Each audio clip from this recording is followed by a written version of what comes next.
അഡാനിയെ അമേരിക്കയിൽ പ്രോസിക്യൂട്ട് ചെയ്ത് തടവിലിടും? ഇതാണ് ചോദ്യം. പക്ഷേ അറിയുന്ന വാർത്തകളും ഇവിടെ വരുന്ന റിപ്പോർട്ടിങ്ങും, അതായത് ഇപ്പം ഞാൻ അമേരിക്കയിലാണ്, അഡാനിക്ക് മുട്ടൻ പണിയാണ് കിട്ടിയിരിക്കുന്നത്. ഇപ്പം നിങ്ങൾ ചോദിക്കും ഇതിലെന്ത് കൺസേൺഡാണ് ഇന്ത്യക്കാർക്ക്? മലയാളികളുടെ ചോദ്യമാണ്.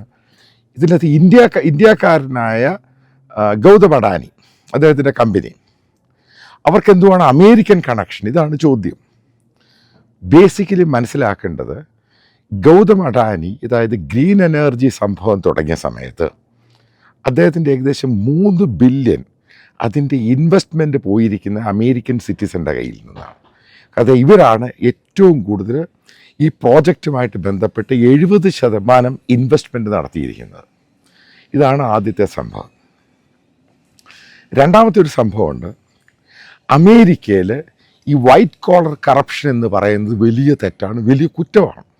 കാരണം അവൻ്റെ പണം എടുത്തുകൊണ്ട് പോയി ഇതേപോലെ കറപ്റ്റഡായിട്ടുള്ള പ്രാക്ടീസ് ചെയ്ത് കഴിഞ്ഞാൽ ഇത് വലിയ പണിയാണ് ഇവിടെ കിട്ടുന്നത്. മനസ്സിലാക്കുക, അമേരിക്കയിലെ ഒരു 98-99% ഈ വൈറ്റ് കോളർ കറപ്ഷനുമായിട്ട് ബന്ധപ്പെട്ട് അവർക്ക് കൺവിക്ഷൻ കൊടുക്കും. ഇതാണ് ഇവിടുത്തെ ബേസിക്കലി ഇവിടെ നടന്നുകൊണ്ട്, ഇതാണ് ഇവിടുത്തെ റെക്കോർഡ് റേറ്റ്. അപ്പം നിങ്ങൾ ചോദിക്കുക എന്താണ് അഡാനിക്കെതിരെയുള്ള തെളിവുകൾ? മനസ്സിലാക്കേണ്ടത്, അഡാനി ഏകദേശം ഇവിടുന്ന് 3 ബില്യൺ, ഏകദേശം 70% ആ പ്രോജക്റ്റിൻ്റെ പണം ഇവിടുന്ന് അയാൾക്ക് കൊണ്ടുപോയി. അതായത് ഇവിടെ ബോണ്ട് ഇറക്കിയിട്ടാണ് ഈ പണം കിട്ടുന്നത്. അപ്പം കമ്പനിയുടെ ഉദ്ദേശ ലക്ഷ്യം എന്ന് പറയുന്നത് 3 ബില്യൺ ഇവിടുന്ന് കൊണ്ടുപോയിട്ട് അത് ഏകദേശം 20 ബില്യൺ ആക്കണം ഇത്ര വർഷം കൊണ്ട്, 20 വർഷം കൊണ്ട്. ഇതായിരുന്നു അഡാനി കമ്പനിയുടെ പ്ലാൻ. ഇതൊക്കെ അവരുടെ വെബ്സൈറ്റിൽ നോക്കിയാൽ നിങ്ങൾക്ക് കാണാൻ സാധിക്കും. അപ്പോൾ എന്ത് ഇഷ്യൂ ആണ് ഇതുമായിട്ട് ബന്ധപ്പെട്ട്? എന്താണ് അമേരിക്കൻ FBI, അതേപോലെ ഇവിടുത്തെ ജസ്റ്റിസ് ഡിപ്പാർട്ട്മെൻറ്റ്, അതേപോലെ നമ്മുടെ നാട്ടിൽ ഉള്ള പോലെ തന്നെ സെബി, ഇവിടുത്തെ സെക്യൂരിറ്റി എക്സ്ചേഞ്ച് ബോർഡുണ്ട്. അപ്പം അവരുടെ കയ്യിൽ എന്ത് തെളിവാണ് അഡാനിക്കെതിരെ ഉള്ളത്? ഇതാണ് പല ആൾക്കാരും ചോദിച്ചു. അതായത് നേരത്തെ ഇതുമായിട്ട് ബന്ധപ്പെട്ട് കംപ്ലയിൻറ്റ് കിട്ടിയപ്പോൾ ഈ 3 ഏജൻസികളും കൂടെ ഇതിനെപ്പറ്റിയുള്ള ഇൻവെസ്റ്റിഗേഷൻ ആരംഭിച്ചു. ഈ ആരംഭിക്കുന്ന സമയത്ത് അഡാനി കമ്പനിയുടെ കൂടെ അദ്ദേഹത്തിൻ്റെ നെഫ്യൂവായ വിവേക് ജെയിൻ, കാരണം ഇത് ആന്ധ്രാപ്രദേശിലാണ് ഇതിൻ്റെ വലിയ ഇൻവെസ്റ്റ്മെൻറ്റ് നടക്കുന്നത്, കാരണം ഗ്രീൻ എനർജിയുമായിട്ട് ബന്ധപ്പെട്ട്. അപ്പോൾ അത് പവർ ജനറേറ്റ് ചെയ്യുന്നു, അത് ഡിസ്ട്രിബ്യൂട്ട് ചെയ്യുന്നു, അതിൽ നിന്ന് ഇത്രയും ലാഭം കിട്ടും. ഇതുമായിട്ട് ബന്ധപ്പെട്ടാണ് മേജർ സംഭവങ്ങളെല്ലാം അഡാനി ആദ്യം തുടങ്ങാൻ പോയത് മുഴുവനും ആന്ധ്രാപ്രദേശുമായിട്ടാണ്. അപ്പോൾ അദ്ദേഹത്തിൻ്റെ നെഫ്യൂവായ വിവേക് ജെയിൻ ഇതുമായിട്ട് ബന്ധപ്പെട്ട് ഒരു ഹോട്ടലിൽ ആൾക്കാർ ക്ലയൻസുമായിട്ടൊക്കെ സംസാരിച്ചു കൊണ്ടിരിക്കുന്ന സമയത്ത്, ഇപ്പോൾ അവിടെ പല ക്ലയൻസും വേണമല്ലോ, പല രീതിയിലുള്ള മറ്റുള്ള പല കാര്യങ്ങളും. ഇപ്പോൾ ഇതൊക്കെ ഒഫീഷ്യൽസുമായിട്ട്, അതായത് ആന്ധ്രാപ്രദേശിൻ്റെ ഒഫീഷ്യൽസുമായിട്ട് സംസാരിച്ചു കൊണ്ടിരിക്കുന്ന സമയത്ത് ഇവിടെ FBI വന്നിട്ട് ആ ഹോട്ടലിൽ നിന്നും ഈ വിവേക് ജെയിൻ ഉപയോഗിച്ച ലാപ്ടോപ്പ് പിടിച്ചെടുക്കുന്നു. അപ്പോൾ അതിനകത്ത് പിടിച്ചെടുത്തതിൻ്റെ അകത്ത് ആ ലാപ്ടോപ്പ് എടുത്തപ്പോൾ അതിനകത്ത് ഈ മുഴുവനും എത്ര രൂപ കറപ്ഷൻ കൊടുത്തു, അത് PDF ഷീറ്റ് മുഴുവനും അതാ കിട്ടി.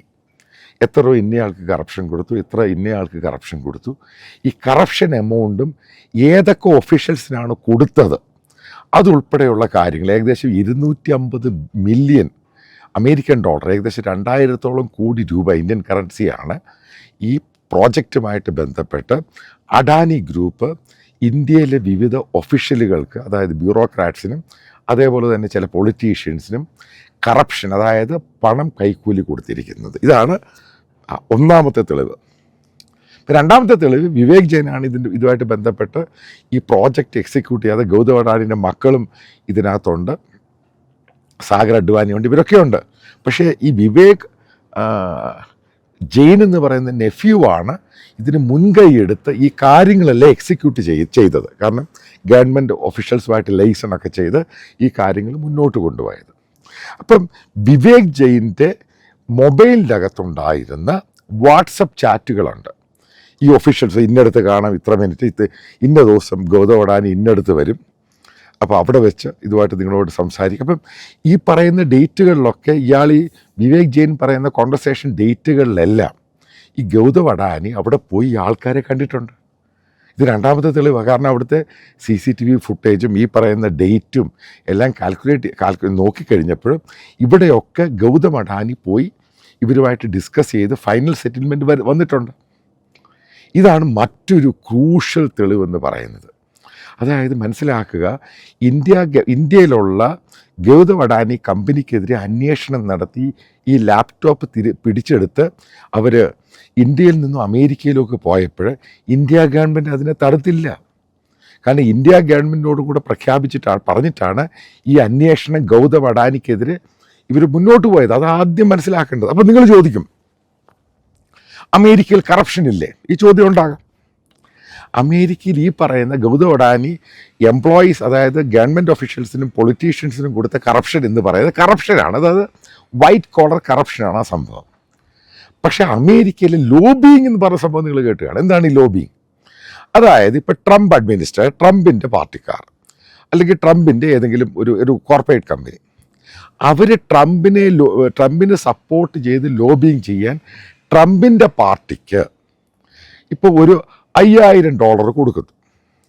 ഈ $5000 കൊടുക്കുമ്പോൾ ഈ പറയുന്ന കമ്പനിയും ട്രംപിൻ്റെ പൊളിറ്റിക്കൽ പാർട്ടിയും തമ്മിൽ ഒരു എഗ്രിമെൻറ്റ് വരികയാണ്. അതാ ഇപ്പോൾ $100 കൊടുത്താൽ പോലും പൊളിറ്റിക്കൽ പാർട്ടിക്കോ ഇവിടുത്തെ പൊളിറ്റീഷ്യനോ കൊടുത്തു കഴിഞ്ഞാൽ ഒരു എഗ്രിമെൻറ്റ് വരും. ആ എഗ്രിമെൻറ്റ്, അതായത് ഈ $5000 ട്രംപിൻ്റെ പൊളിറ്റിക്കൽ പാർട്ടിക്കോ അല്ലെങ്കിൽ ഡെമോക്രാറ്റിക് പൊളിറ്റിക്കൽ പാർട്ടിക്കോ ഇത് കൊടുക്കുന്ന, അത് പാർട്ടിയുടെ ആവശ്യത്തിന് വേണ്ടി, ക്യാമ്പയിൻ്റെ ആവശ്യത്തിന് വേണ്ടി മാത്രമേ ചിലവാക്കാവൂ. അപ്പം അതാണ് ഈ പറയുന്ന അവർ തമ്മിലുള്ള എഗ്രിമെൻറ്റ്. ഇതെടുത്തിട്ട് ട്രംപ് എടുത്ത് വേറെ എന്തെങ്കിലും പേഴ്സണൽ ആവശ്യത്തിന് ഉപയോഗിച്ചാൽ അതിവിടെ കേസ്. അതുകൊണ്ടാണ് ട്രംപിനെതിരെ അമേരിക്കയിൽ ഈ പണം ഉപയെടുത്ത് വേറൊരു പെണ്ണിന് കൊടുത്തു. അതിൻ്റെ പേരിൽ അമേരിക്കയിൽ കേസ്. അത് ആ കേസ് വളരെ ശക്തമായ രീതിയിലാണ് പോകുന്നത്. ഇനി ട്രംപ് പ്രസിഡൻ്റ് ആയ ശേഷം ആ കേസ് മാറ്റോ ഇല്ലെന്ന് അറിയില്ല. പക്ഷേ അതിൻ്റെ വിധി വരേണ്ടതായിരുന്നു. അത് അടുത്ത മാസം 19-ാം തീയതിയിലേട്ടാണ് ആ ജഡ്ജ് ആ കേസ് പോസ്റ്റ്പോൺ ചെയ്തിരിക്കുന്നത്. അതാണ് ഇവിടുത്തെ ലോബിയിങ് എന്ന് പറയുന്നത്. പക്ഷെ അതിനകത്ത് ഇപ്പം ഈ പണമെടുത്ത് വേറെ കാര്യത്തിന് മിസ്യൂസ് ചെയ്യാൻ പറ്റത്തില്ല. ആ പർപ്പസ് എന്താണ്, ആ പർപ്പസിന് വേണ്ടി മാത്രമേ യൂസ് ചെയ്യാൻ പറ്റൂ. അതിനുവേണ്ടി ഇവിടെ ലോബിയിസ്റ്റ് ഉണ്ട്. അതിവിടെ ലീഗലാണ്. പക്ഷെ കൊടുക്കുന്നയാളും വാങ്ങുന്നയാളും ഇത് മുഴുവൻ ട്രാൻസ്പെറൻ്റ് ആയിരിക്കണം. അവർ എഗ്രിമെൻ്റ് തന്നിരിക്കണം. ഈ പണം ഇന്ന ആവശ്യത്തിന് വേണ്ടി മാത്രമേ ഉപയോഗിക്കാൻ സാധിക്കൂ. അപ്പം അതുമായിട്ട് ബന്ധപ്പെട്ട് ഞാൻ ഇൻവെസ്റ്റിഗേറ്റ് ചെയ്തൊരു കേസുണ്ട്, KP യോഹന്നാൻ്റെ കേസ്. നിങ്ങൾക്കറിയാവുന്നതാണ്. അപ്പോൾ KP യോഹന്നാൻ്റെ കേസ് എന്തുവാ? KP യോഹന്നാൻ ഇവിടെയുള്ള അമേരിക്കയിലുള്ള പ്രധാനപ്പെട്ട ഏറ്റവും കൂടുതൽ കോൺട്രിബ്യൂട്ടേഴ്സ് അമേരിക്കയിലായിരുന്നു ബിലീവേഴ്സ് ചർച്ചിൻ്റെ. അപ്പോൾ ഈ പണം എടുത്തിട്ട് അയാൾ കേരളത്തിൽ ചാരിറ്റിക്കും മിഷൻ ആവശ്യത്തിനും വേണ്ടി കൊണ്ടുപോയി.